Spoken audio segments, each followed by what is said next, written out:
આજની ધર્મકથા. પ્રણામ. પેલી 14 વર્ષની યુવતી અને સાહેબે જે રીતે એની સાથે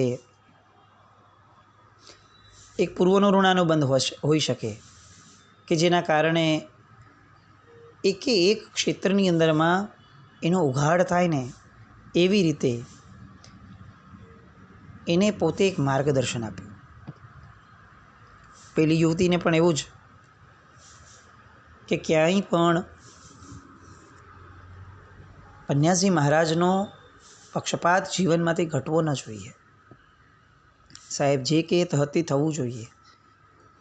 અને એટલી બધી સમર્પણની ધારા એમનામાં પણ પ્રગટી અને એમને જે આશ્રય આપતા હતા એવા ગુરુ ભગવંતને પણ અમી દ્રષ્ટિ પ્રગટી. એનો એક ભાઈ હતો દીપક. સાહેબ એને પૂછે કે દીપક તને શું વાંચવું ગમે? એ પણ 18 બેઠેલા હતા. એટલે હવે નાનો ભાઈ છે એટલે એણે નિખાલસતાથી કહી દીધું કે સાહેબ મને આપણા બધા શાસ્ત્રો કે ગ્રંથો તો બહુ ઉપરથી જાય છે સાહેબ. હું તો અખંડ આનંદ, નવનીત, સમર્પણ, રીડર્સ ડાયજેસ્ટ, ઇન્ડિયા ટુડે એ બધું વાંચું સાહેબ, મને એ બધું ગમે. બોલી લીધું. બોલ્યા પછીથી સહજપણે વિચાર આવ્યો કે અચ્છા, પન્યાસી મહારાજને મેં આવું કહી દીધું, પણ છતાં એને કંઈ વિકલ્પ ન હતો, કારણ કે ગુરુ છે. જો ગુરુ પાસે ન ખુલીએ તો દુનિયાનું કયું એવું ક્ષેત્ર છે જે આપણે એકચ્યુઅલી ખુલી શકશું? જગતની અંદરમાં જાતને ખોલવાના સ્થાનો તો આમે બહુ રેયરલી મળે ને ઘણાની તો જિંદગી પતી જાય છે ને એક પણ સ્થાન નથી મળતું. સદગુરુ મળ્યા હોય પછી શું ચિંતા હોય? એટલે કહી દીધું. અને સામેથી સાહેબનો પણ જવાબ કેવો કે હવેથી અખંડ આનંદ જ્યારે વાંચે ને તું, ત્યારે એમાં આગળમાં અધ્યાત્મ અને તત્વજ્ઞાનના 3-4 પાના આવે છે. એ પણ વાંચશે, એ પણ, અને બહુ શાંતિથી વાંચશે. અને સાંભળ, તું જે આ લિસ્ટ બોલ્યો ને એની અંદરમાં હવેથી યુનિટી નામનું એક મેગેઝિન આવે છે, એ મેગેઝિન પણ એમાં એડ કરી લે છે. પેલાએ તો તહત્તી કર્યું અને જીવન આખામાં પોતે જે વાંચનની ધારા સાહેબે કીધી એવરી નાવ એન્ડ ધેન પૂછવા આવતા અને એ રીતે વાતો કરતા. પણ એક વસ્તુ એ બાળક, એ કિશોર અવસ્થામાં જે હતો, પછી મોટા થયા પછીથી એને એક વસ્તુ સમજાણી કે આપણા જ શાસ્ત્રો વાંચવા જોઈએ. આવો કોઈ આગ્રહ સાહેબે ન રાખ્યો. એના કારણે સાહેબ પ્રત્યેનો સદભાવ કેટલો ગજબ વધ્યો, નંબર 1. અને નંબર 2, આપણા શાસ્ત્રો વાંચવા માટેની એક પૂર્વ ભૂમિકા બહુ પ્રિસાઇઝલી પરફેક્ટ રીતે રચાય. સાહેબ જે ધાર્યું હોત તો ચોક્કસપણે કહી શકાય કે આ બધું મૂક અને આ જ પુસ્તકો વાંચવાના, ધાર્મિક જ. પણ એવું ન થયું, કારણ કે કદાચ સાહેબ પણ એવું ઈચ્છતા હતા કે પૂર્વ ભૂમિકા વિના ઉત્તમ જે શાસ્ત્રો છે, ઉત્તમ ગ્રંથો છે, એના તરફ ગતિ કરવીને પણ કોઈ બહુ ફાયદો નહીં થાય. અને પૂર્વ ભૂમિકાનો એક અંશ છે, એક ભાગ છે કે જે પણ થાય તે પ્રસન્નતાથી થાય. મારી પ્રસન્નતા જાળવી રાખવા માટે સાહેબે મને જે લિબર્ટી આપી, જે સ્પેસ આપી, એ ન મળી હોત તો ભવિષ્યની અંદરમાં શાસ્ત્રો વાંચવાનું અથવા શાસ્ત્રોને લગતા પુસ્તકો વાંચવાનું મન ક્યારે પણ ન થયું હોત. સાહેબની એ ઉપકારની ધારા કેવી, આજે પણ એ વ્યક્તિ ફોરેન રહે છે ને તેમ છતાં પણ વાંચનમાં શું કરવું એ એવરી ટાઈમ સાહેબને છેલ્લા શ્વાસ સુધી એમણે પૂછ્યું. કેટલીય વાર આવા દ્રષ્ટાંતો. 1 કલાક આવે, જ્યારે શિકાગોથી રહેવા માટે આવતા ત્યારે પન્યાસી મહારાજ આગળ બેસતા અને રોકાતા અને 1 કલાક સાહેબ એ લોકોને આપતા. અને એક વાક્ય કોમનલી એ એમને હંમેશા કહેતા, જે વાક્ય જાણે આપણી માટે પણ કદાચ એટલું જ ઉપયુક્ત છે: કાયાને સુખ તે આત્માને દુઃખ. આજે આ વાક્ય સાંભળવું બહુ મુશ્કેલ છે.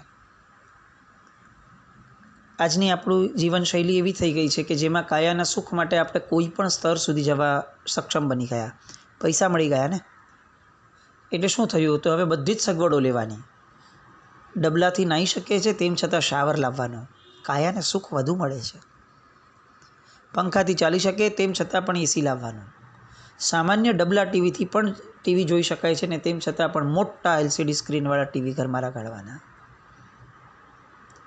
કાયા ને સુખ તે આત્માને દુઃખ. આ વાત આપણને કોઈ સમજાવતું જ નથી ને સમજાવે તો ગળે ઉતરતી જ નથી. આપણી જાત એટલી બધી કઠિન કર્મોવાળી થઈ ગઈ છે કે જે સૌથી મોટો પાયો છે ધર્મનો, કે જેમાં કાયાને સુખ એ આત્માને દુઃખ આ વિચારણા ન હોય, એ હવે કાયાને સુખી રાખી અને આત્માને સુખી કરવાનો પ્રયત્ન કરે. કઈ રીતે શક્ય બને? બે વિરુદ્ધાભાસી તત્વો એક સાથે કઈ રીતે રહી શકે? અને આપણે એ ભૂલી ગયા. પણ પન્યાજી મહારાજ એ સતત એમને યાદ કરાવતા. એમના આખા જીવનકાળ દરમિયાન એ જેટલી વાર પન્યાજી મહારાજ પાસે આવ્યા, પન્યાજી મહારાજને પાછું યાદ હોય કે આમને આ જ ધારાને વાગોળાવવાની છે. એટલે એ સતત એ વાક્ય વારંવાર સાહેબ એમને સમજાવતા. એકવાર પન્યાજી મહારાજને એ લોકોએ પ્રશ્ન કર્યો હતો કે 6 આવશ્યકો જે છે એ સાહેબ બહુ સમજાતા નથી, અને જરાક સમજાય, અમને સમજાય એવી ભાષામાં કહો ને. અને ત્યારે સાહેબે કીધેલું કે જુઓ, સામાયિક, ચોવીસત્થો, પ્રતિક્રમણ, પચકાણ, ગુરુવંદન અને કૌસગ, આ 6 આવશ્યક છે. એમાંથી સામાયિક નામનું આવશ્યક છે એ હોસ્પિટલ અથવા દવાખાનું છે. ચોવીસત્થો નામનું જે આવશ્યક છે એ સર્જન અથવા ડૉક્ટર છે પોતે, કારણ કે 24 ભગવાનની સ્તુતિ છે. ભગવાન એ સૌથી મોટા સર્જન છે, એટલે ચોવીસત્થો જે છે એ સ્વયં એક સર્જન છે. પ્રતિક્રમણ એ ડ્રેસિંગ છે. પાપ કર્યા હોય એટલે એની પર જે ઘાવ લાગ્યા હોય ને એની પાટાપિંડી તો કરવી પડે ને, હોસ્પિટલમાં ગયા છે એટલે. તો એ પાટાપિંડી કરવાનું કાર્ય એટલે પ્રતિક્રમણ. પચખાણ એ દવાઓ છે કે ભાઈ અહીંયાથી જાઓ પછી પણ તમને આ તકલીફ વધવી ન જોઈએ તો એની માટે એક દવાનો રેગ્યુલર કોર્સ કરવો પડે, તો એ પચખાણ એ દવાનો કોર્સ છે.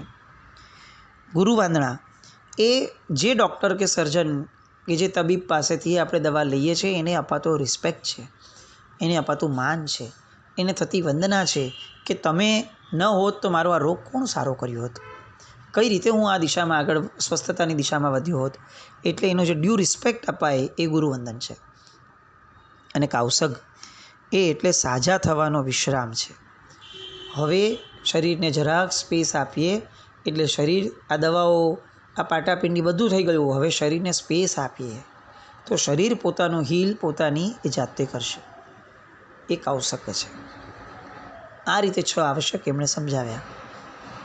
આ કોઈ બાળકને સમજાવવાનો આશય અને એ ભાષા નથી, આ જેન્યુઇન માર્ગ છે. પણ આપણે એને એ રીતે જોવું જોઈએ કે મારે સાજા થવું છે એટલે હું 6 આવશ્યક કરું છું, મારે શ્રાવકના કર્તવ્ય પૂરા કરવા છે, મારે નિયમ છે એટલે હું 6 આવશ્યકો પાડું છું. આવું વિચારનાર વ્યક્તિ એ ક્યારેય 6 આવશ્યકના એ મર્મને સમજી કે સ્પર્શી પણ નહીં શકે. આ કોઈ વ્યવહાર નથી, આ કોઈ ક્રિયા નથી, આ એક આખીને આખી ચિકિત્સા પદ્ધતિ છે. અને ભવરોગને મટાડવા માટે આ ચિકિત્સા પદ્ધતિનો ઉપયોગ જો ન થાય તો ચિકિત્સા પદ્ધતિ મળી તોય શું, ન મળી તોય શું, એવી સ્થિતિમાં આવ્યા. આવી ભદ્રંકર વાણી. એકવાર એક સભાની અંદરમાં પછીથી સાહેબજીના કાળ કર્યા પછીથી પ્રેમજીભાઈ કોરશી, ઉત્તમ શ્રાવક, એમણે એકવાર કહ્યું કે જૈન શાસનની અંદરમાં ભક્તિયોગ જો તમારે જોવો હોય તો પૂજ્ય કલાપૂર્ણ સુરેશ્વરજી મહારાજાનો જોવાનો. તમારે જ્ઞાન યોગ જો કોઈનો જોવો હોય તો પૂજ્ય જંબુ વિજયજી મહારાજ સાહેબનો જોવાનો. ચારિત્ર યોગ જોવો હોય તો પૂજ્ય આચાર્ય ભદ્રંકર સુરી મહારાજ સાહેબનો જોવાનો. પણ જો તમારે ત્રણેય યોગને એક સાથે એક જ વ્યક્તિમાં અવતરિત જોવા હોય તો પન્યા શ્રી ભદ્રંકર વિજયજી મહારાજ સાહેબમાં જોવાનો. આ ટેગ છે ને એ કોઈને પણ નથી લગાડાતા, એ ઉત્તમ શ્રાવકો દ્વારા જે જોવાયું છે, ઉત્તમતા જે જોવા મળી છે એને જોઈને જ અપાય છે.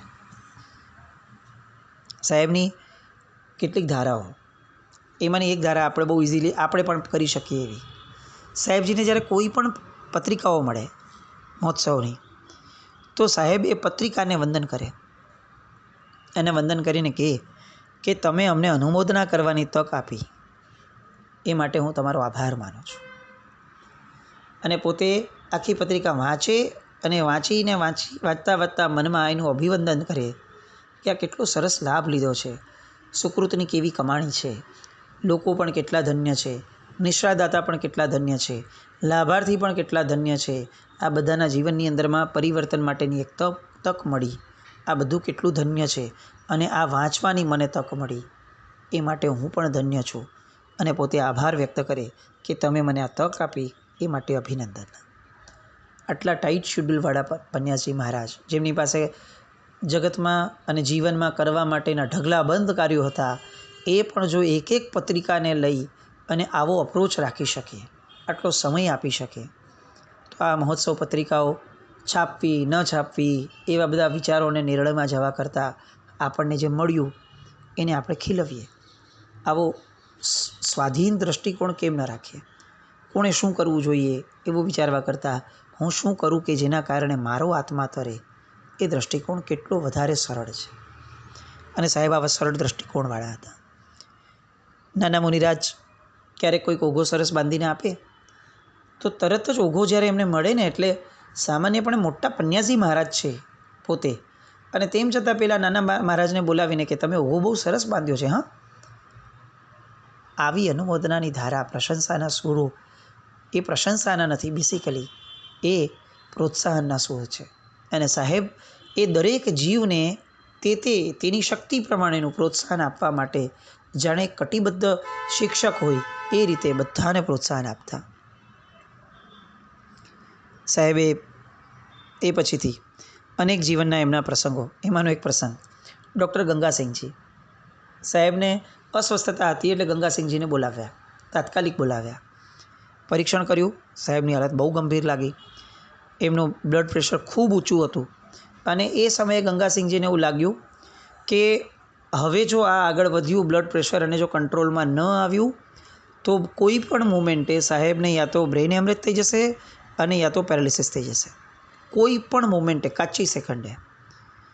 એટલે એમણે તરત જ વિચાર્યું કે હવે હું આ પ્રેશર કે સ્ટ્રેસ કોઈને નથી આપતો, હું અહીંયા બેસીને રાહ જોઉં છું કે સાહેબને કદાચ કંઈક થોડુંક બ્લડ પ્રેશર લો આવી જાય તો શાંતિ થાય. પોતાને પણ સાહેબ પ્રત્યે બહુ જ લાગણીઓ. એટલે હવે એ રાહ જોવા માટે બાજુમાં બેઠા, અને બેઠા એટલે કેટલાક દ્રશ્યોના સાક્ષી બન્યા.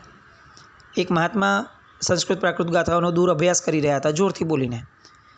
એમની ગાથા બોલવામાં એક નાનકડી ભૂલ પડી. એટલે અહીંયા બેઠેલા એ મહાત્મા, કે જે મહાત્માને એટલું ઊંચું બ્લડ પ્રેશર છે કે પેરાલિસિસ કે બ્રેન હેમરેજ થઈ શકે છે, એ મહાત્મા પેલા સંસ્કૃત પ્રાકૃતની ગાથા બોલતા મહારાજ સાહેબની ભૂલ અહીંયા બેઠા બેઠા શાંત ચિત્તે કાઢે છે કે આ ગાથામાં આ આમ નહીં, આવી રીતે બોલાય. પેલા ગંગાસિંહજી તો અવાચક થઈ ગયા. આટલા ઊંચા બ્લડ પ્રેશરમાં કઈ રીતે આવો વ્યવહાર જાળવી શકાય? એટલે હજી તો એમણે કંઈ બોલ્યું પણ નથી કે સાહેબ આવું કઈ રીતે થયું. ત્યાં પન્યાસી મહારાજે એના તરફ દૃષ્ટિ કરી અને એમને કહ્યું કે ચિંતા નહીં કરો, હવે તપાસો, મારું બ્લડ પ્રેશર નોર્મલ આવશે. અને એમણે તપાસ્યું અને ખરેખર નોર્મલ આવ્યું. ગંગાસિંહજી માનવા માટે જ તૈયાર જ નથી કે આ જગતની અંદરમાં થયેલું આ કોઈ કાર્ય છે, આ ઘટના છે. તરત જ એમણે પ્રશ્ન કરવાનું મન થયું, પણ હજી પોતે પ્રશ્ન કરે એની પહેલાં તો સાહેબ પોતે બહુ જ સાહજિક રીતે એમને બોલ્યા કે યોગ સાધક માટે દેહમાં પરિવર્તનો લાવવા સહજ જ હોય. બસ આટલું બોલ્યા અને પેલા ગંગાસિંહજીને જે જાણવા અનુભવવા મળ્યું એ એમણે જિંદગીભર પોતાના હૃદયમાં સાચવીને રાખ્યું. સાધક આત્માઓ એ પોતાના દેહને પણ કેવી રીતે કંટ્રોલ કરી શકતા હોય, એમને ઈચ્છા થાય ત્યારે પોતાના દેહને નોર્મલ કરી શકે. સનત ચક્રવર્તીના દૃષ્ટાંતો આપણે સાંભળ્યા છે, અનેક આત્માઓના દૃષ્ટાંતો આપણે સાંભળ્યા છે, આનંદગંજી અવધૂત યોગીના દૃષ્ટાંતો સાંભળ્યા છે. હું ઈચ્છું તો આ શરીર તો કાંઈ દમ નથી, આ શરીરને તો આમને આમ સરખું કરી દઉં, પણ હું ઈચ્છું તો એ ઈચ્છા પણ શું કામ છે? કે આ તો ગંગાસિંહજીનું આશ્ચર્ય હતું કે પન્યાસી મહારાજે બ્લડ પ્રેશરને નોર્મલ લાવ્યું. સાધક એ પોતાના કર્મોને પણ પોતાના કંટ્રોલમાં રાખી શકે છે. એકવાર સાહેબને એક જણે પ્રશ્ન પૂછ્યો કે સાહેબ ઉદાસીનતા એટલે શું? ધર્મ તો પ્રસન્નતાથી કરવાની વસ્તુ નથી, તો ઉદાસીનતા શબ્દ કેમ વારંવાર વપરાય છે? અને ત્યારે સાહેબે ઔદાસીન્યસ્સ ફલમ કૈવલ્યમ આ વાતનું વિસ્તાર કરતાં એમણે કહ્યું, ઉદ એટલે ઊંચે અને આસીન એટલે બેસવું. કોઈ પણ અનુકૂળ પ્રતિકૂળ બનાવોની ઉપર થઈને બેસવું. એટલે મનને એમાં રાગી કે દ્વેષી બનવા ન દેવું, એ ભળવું જ નહીં, એને એનાથી પણ ઉપર ઉઠી અને બેસવા દેવું, એનું નામ ઉદાસીન ભાવ. ધર્મમાં સુપ્રસન્ન રહેવું તે એક વાત છે, પણ ઉદાસીન ભાવ કેળવવો એ એક આખી અલગ વાત છે. પ્રસન્નતા એ પાયાનું સ્તર છે, ઉદાસીનતા એ શિખર છે, એ કેવળ જ્ઞાન અપાવવા માટે પણ સક્ષમ છે. અને એટલે જ અમૃતવેલની સજ્જાઈની 28મી ગાથાની અંદરમાં વાત કહી, દેખીએ માર્ગ શિવર નગરનો જેહ ઉદાસીન પરિણામ રે, તેહ અણછોડતા ચાલીએ પામીએ જેમ પરમધામ રે. આ ઉદાસીન ભાવને છોડ્યા વગર જો આપણે જીવશું તો પછી પરમધામ પામ્યા વિના રહેશું નહીં. પરના દોષોના દર્શનમાં ઉદાસીન રહેવું, એનાથી આગળ વધવું અને ક્ષાયિક ભાવમાં પરિણામ પામવું એ માર્ગ છે. એક બાજુ 5 વિષયો છે કે જેને સેવવા માટે મન તત્પર છે, તો બીજી બાજુ 5 પરમેષ્ઠીઓ છે, એને સેવવા માટે મન તત્પર કેમ નથી બનતું? આવું સતત મથામણમાં રહેવું. શબ્દ, રૂપ, રસ, ગંધ અને સ્પર્શ આ જ્ઞાનેન્દ્રિયોના વિષયો છે. એ જો બહુ ગમતા હોય તો પણ એમાં જે વિષ છે એ વિષને ઓળખવું બહુ આવશ્યક છે. એના પ્રત્યે અરુચિ ઊભી કરવી બહુ આવશ્યક છે. અને આ આવશ્યકતા એની માટે એનું પૂરક બળ છે કે સમતાનું સુખ અનુભવવું. તો જ આપણને આ બધા જ વિષયોની અંદરમાં અરુચિ ઊભી થશે. એકવાર બીજો એક પ્રસંગ, એક મુમુક્ષુને દીક્ષાની ભાવના થઈ, પૂનામાં રહેતા હતા. હવે આ એક અલગ પ્રકારનો પ્રસંગ. જુઓ, વિવિધ શ્રમણોના પરિચયમાં આવી ગયા હતા ઓલરેડી, અને અભ્યાસમાં આગળ વધાય એ ભાવનાથી મહેસાણા આવીને પાઠશાળામાં જોડાઈ ગયા. મહેસાણામાં એક શિક્ષક મળ્યા એમને, પંડિત શ્રી વસંતલાલભાઈ ભાભરવાળા. એમણે હેમ સંસ્કૃત પ્રવેશિકાનો શ્લોકનો અર્થ સમજાવ્યો અને પછી કેટલીક વસ્તુઓ વ્યક્તિગત રીતે એમણે વ્યક્ત કરી દીક્ષા માટેની ભાવના વગેરે. તો ત્યારે એ પંડિતજી, વસંતલાલ પંડિતજી એમણે કહ્યું કે તમે દીક્ષા ભલે ગમે તેની પાસે લો, પણ અનુકૂળતાએ દીક્ષા પહેલાં એકવાર પૂજ્ય પન્યાસી મહારાજના દર્શન કરવા અવશ્ય જજો. પહેલાં તો મનમાં આ વાત ધારી લીધી. હવે એમના એક રિલેટિવ મનફરાના પ્રભુલાલભાઈ વાઘજી છેડા એ એકવાર સાહેબના દર્શન માટે જતા હતા લુણાવા. એટલે એમને પણ એવું લાગ્યું કે ચલો પ્રસંગ મળ્યો છે ને વસંતલાલભાઈ પંડિતજીએ કીધું જ છે તો ચલો હું પણ જઈ આવું. અને ગયા, ઉપાશ્રય પહોંચ્યા. એક નાનકડી રૂમમાં ચંદ્રસમી મુખ મુદ્રાના સ્વામી એવા પન્યાસી મહારાજને બેસેલા જોયા. આ જ મારા ગુરુ હોઈ શકે એવું એમણે મનમાં નક્કી કર્યું. પ્રભુલાલભાઈએ ઓળખાણ કરાવી એટલે સાહેબજીએ પૂછ્યું કે મારું નામ તમને કોણે સૂચવ્યું? એટલે પેલા મુમુક્ષે જવાબ આપ્યો કે મહેસાણામાં મને ભણાવનાર પંડિત વસંતભાઈએ. એટલે પન્યાસી મહારાજે સ્પષ્ટ રીતે, જ્યારે એ મુમુક્ષુએ દીક્ષાની વાત મૂકી તો સ્પષ્ટ રીતે એમણે ના પાડી. જો હું આ પંડિતજીને નથી ઓળખતો કે ન હું પુના આવ્યો છું, તમે મારી આગળ દીક્ષા લેવાનું કઈ રીતે નક્કી કરી શકો? પેલા પંડિતજી ખોટું બોલતા હોય એવું પણ હોઈ શકે ને કે પન્યાસી મહારાજ એ ઉત્તમ છે, એવું કેવી રીતે તમે કહી શકો? તમને મારો પરિચય પણ ક્યાં છે? હું તો પુના આવ્યો નથી. એટલે આવું કરી અને તમે કદાચ ફસાઈ જાઓ તો તમે એક કામ કરો, તમે જે અનેક મહાપુરુષોના પરિચય કર્યા છે ને એમાંથી એક મહાપુરુષ મારા ગુરુ મહારાજ પૂજ્ય રામચંદ્ર સુરીશ્વરજી મહારાજા છે. તો એક કામ કરો, તમે એમની પાસે દીક્ષા લો, એ તમને વધારે લાભ થશે. પેલા મુમુક્ષુએ તો કહી દીધું કે દીક્ષા લઈશ અને શિષ્ય તો હું તમારો જ થઈશ. બહુ આગ્રહ કર્યો. પેલા પ્રભુલાલભાઈએ પણ સમજાવ્યું. છેવટે સાહેબે નક્કી કર્યું કે હું તમને અહીંયા આરાધના અને અભ્યાસ કરવાની પરવાનગી આપું છું, પણ ક્યારે પણ મારી પાસે દીક્ષા લેવાનો આગ્રહ સેવશો નહીં. સાહેબની નિષ્ઠામાં એ કેટલીક વસ્તુઓ કરતા હતા. એમને એમ હતું કે ગમે તેમ કરીને પટાવી લઈશ, ગમે તેમ કરીને હું સાહેબને સાધી લઈશ. અને એવામાં અચાનકથી એમને મોટા ભાઈનો તાર મળ્યો કે સંવત 2033નું કારતક વદ પાંચમનો તમારું દીક્ષાનું મુહૂર્ત નીકળી ગયું છે, એટલે તમે ઝડપથી હવે પુના આવી જાઓ. પેલો બહુ રડ્યા, ભાઈ સાહેબ મારે તો અહીંયા આપની નિશ્રામાં જ દીક્ષા લેવી છે, પુનામાં દીક્ષા લો તો હું ફરીવાર આપને ન મળું, એવું પણ બની શકે તો સાહેબ મને ફરીથી લાભ નહીં મળે ને. અને ત્યારે સાહેબજી એને કહે છે કે વડીલોની ઈચ્છા પ્રમાણે ઘર આંગણે પુનામાં જ દીક્ષા લો. હું તો મારા ગુરુદેવની આ ઉંમરે સેવા ન કરી શક્યો, તમને એ તક મળે છે તો એ તક તમે કેમ છોડો છો? તમે એ સેવા કરશો ને એમાં જ મારી ભાવના પૂર્ણ થશે. અને આમ કરી એમને ગચ્છાધિપતિ પાસેથી દીક્ષા અપાવડાવી. એમની દીક્ષા થઈ. નામ પડ્યું ચારિત્રભૂષણ વિજયજી મહારાજ. પન્યાસી મહારાજ એ કોઈક ઋણાનુબંધને જ જીવાડવા માટે આવ્યા હોય ને એવું લાગે. જ્યાં જેનો ઋણાનુબંધ જોડાયો હોય એવા જ વ્યક્તિઓ સાથે જોડાવાનું. જાણે આપણે એવું લાગે કે કદાચ એમણે એમના જીવનમાં પૂર્વના ઋણાનુબંધ સિવાયના નવા વ્યક્તિઓને નહીં આવવા દીધા હોય. આટલી પકડ એમનામાં હશે, આટલી સમજણ એમનામાં હશે, આટલી સ્પષ્ટતા પણ એમનામાં હશે, એટલો બોધ એમનામાં જાગ્રત હશે કે એમણે એક એક વ્યક્તિ સાથેના સંબંધને પણ કેટલો જબરદસ્ત રીતે મૂલવ્યો છે. પેલા મુમુક્ષુ પ્રત્યે એમને કોઈ અસદભાવ હતો એવું નહોતું, પણ જાણે પેલા મુમુક્ષુનું ભાગ્ય જે હતું એને એ આપવા માટેની તાલાવેલી સાહેબમાં હોય એવી રીતે સાહેબ વધ્યા અને ખરેખર જીવન પણ એવું થયું. પેલા ચારિત્રભૂષણ વિજયજી મહારાજ સાહેબ સારામાં સારું જીવન જીવી અને આચાર્ય રામચંદ્ર સુરીશ્વરજી મહારાજાની પરમ સેવા કરી અને પોતે કાળધર્મને પછીથી લેટલી પામ્યા. પણ પન્યાસી મહારાજે એમને જે માર્ગ પકડાવ્યો એ માર્ગ એમના જીવન માટેનો શ્રેષ્ઠ માર્ગ નીવડ્યો. આવી શ્રેષ્ઠતાના ધણી એવા પૂજ્ય પન્યાસી મહારાજ, એમની આવી હજીએ કેટલી બધી વાતો, જે એક એક વાતોને સાંભળીએ તો આમ રસ જન્મે, મોઢામાંથી લાળ ટપકે કે હજી સાંભળવા છે, હજી સાંભળવા છે. બસ આવું શ્રવણ આપણું વધતું રહે એવી શુભ મંગલ કામના સાથે. જીના આજ્ઞાવૃત કંઈ પણ બોલાવ્યું તો મિચ્છામિ દુક્કડમ. જૈનમ જયતિ શાસનમ.